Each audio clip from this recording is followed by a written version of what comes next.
Bom mano Felipe, a paz de Jesus para você. Felipe, depois que conheci o amor de Jesus e comecei a buscar conhecimento, eu tenho uma dúvida dentro de mim. Será que Jesus vem do jeito que as pessoas esperam? Ou Jesus vem para aquele que realmente crê e começa a caminhar verdadeiramente com ele? Porque quando eu achava que o Eterno não me amava, eu vivia num inferno, mas era comigo mesma. Depois que entendi o amor dele, ainda estou me acostumando a me deixar ser amada e cuidada por ele. Naquela passagem dos discípulos andando com Jesus no caminho de Emaús, eles não o reconheceram. Não seria porque realmente eles não conheceram Jesus? E agora, Jesus?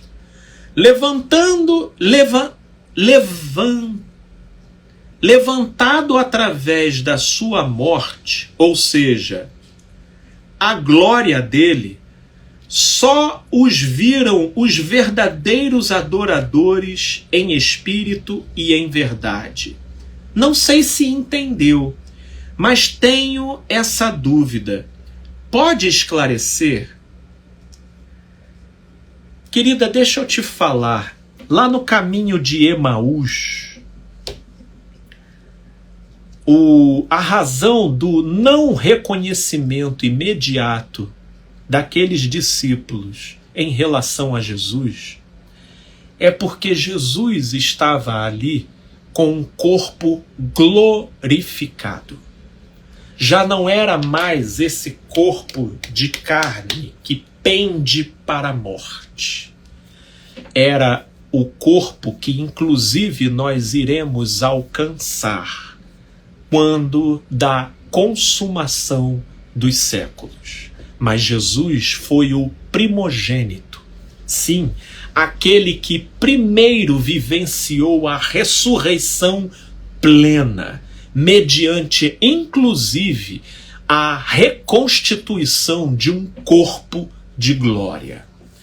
Esse corpo, no modo como ele foi feito e novamente encarnado em Jesus pós-ressurreição, ao mesmo tempo que carregava semelhanças, ele carregava uma glória, ou seja, uma diferenciação, onde na percepção sensorial imediata dos discípulos, eles não conseguiram reconhecer.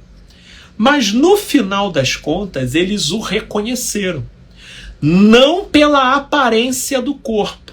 Mas vai lá para o texto, no Evangelho de João, e você vai ver que eles não só conversando com Jesus no caminho sentiam o coração deles ardendo, mas eles insistiram para que Jesus entrasse na cidade com eles.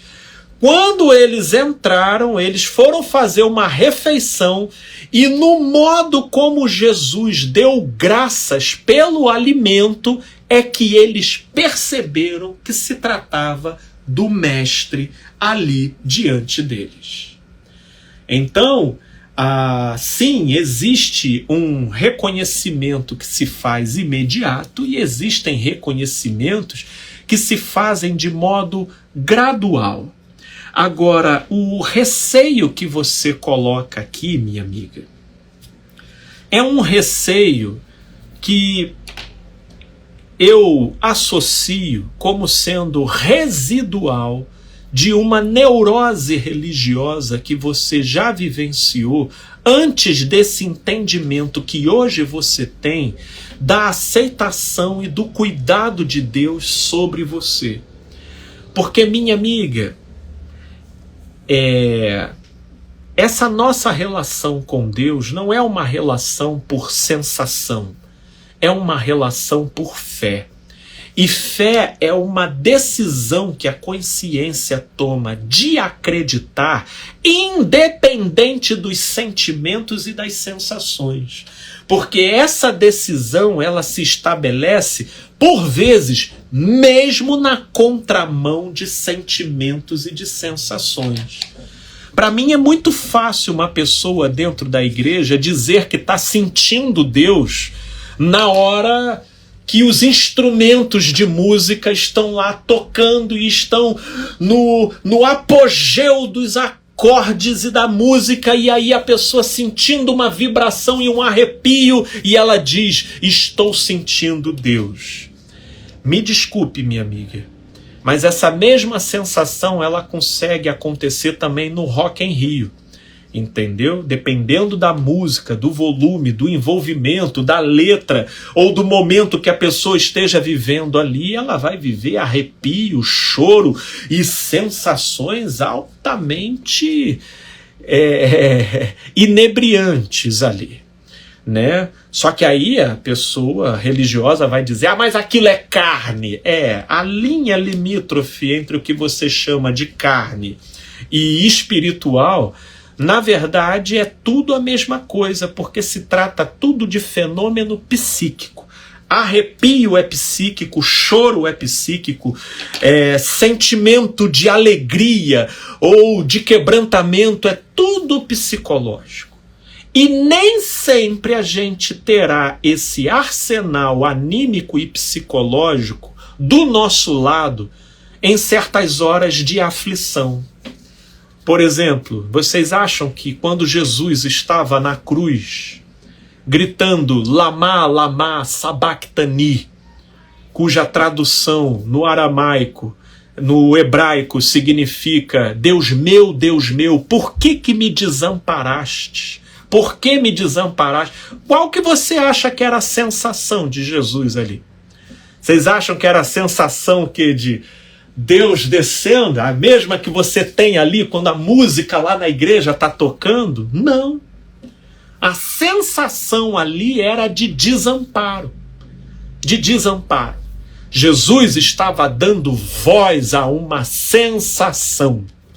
Mas a sensação não demoveu a atitude da consciência de Jesus em relação àquilo que ele tinha como um fato. O Pai me ama e o Pai e foi Ele que me enviou, e é por isso que eu estou aqui.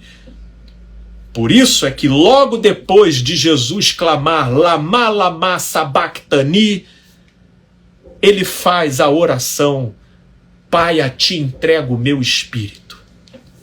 Sim, porque ele dá voz à sensação, mas ele não norteia o seu olhar e a sua consciência pela sensação.